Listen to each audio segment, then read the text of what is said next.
포스코 창사 50주년을 맞아 포항문화방송은 지나온 시간을 돌아보고 포스코의 미래 청사진을 그려나갈 연속기획 뉴스를 준비했습니다. 첫 번째 순서로 정경유착으로 얼룩진 포스코의 오욕의 역사를 되돌아봤습니다. 포스코는 지난 50년 동안 정권의 전리품으로 여겨지면서 심각한 정치적 외풍에 시달려왔는데요. 이제는 그 악순환에 고리를 끊어야 한다는 지적이 제기되고 있습니다. 장미쁨 기자가 보도합니다. 지난 1968년 설립된 포스코는 2000년 민영화 이후 정부 소유의 주식 없이 전문 경영인 체제로 운영되었습니다. 하지만 정권이 바뀔 때마다 번번이 정경유착 의혹에 휘말리며 정부의 입김에서 자유롭지 못했습니다.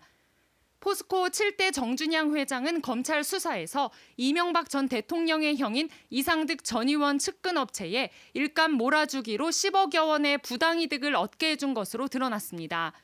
더구나 정준양 회장 시절 이명박 정권과의 유착으로 포스코가 입은 금전적 손해는 검찰에 따르면 1,500억 원에 이르는 것으로 추산됩니다.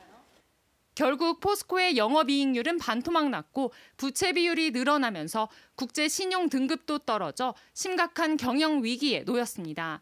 포스코는 국민기업이라고 해서 정치권이 교체될 때마다 낙하산 인사가 내려오고 낙하산 인사들은 그것에 보온하기 위해서 포스코에 막대한 손실을 입히는 것들을 알면서도 그런 이제 불법 행위를 해왔습니다.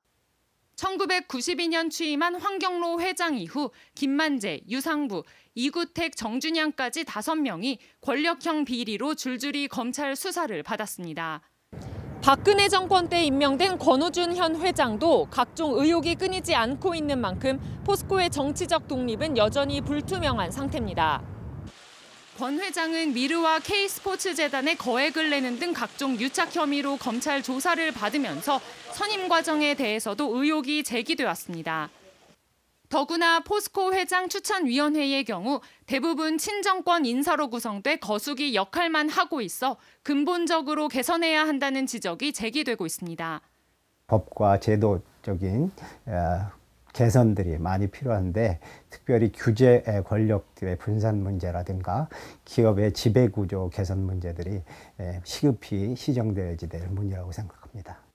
뿌리 깊은 정경유착의 고리를 끊지 못한다면 다가올 50년 글로벌 철강 기업 포스코의 미래도 어두울 수밖에 없습니다. MBC 뉴스 장미쁨입니다.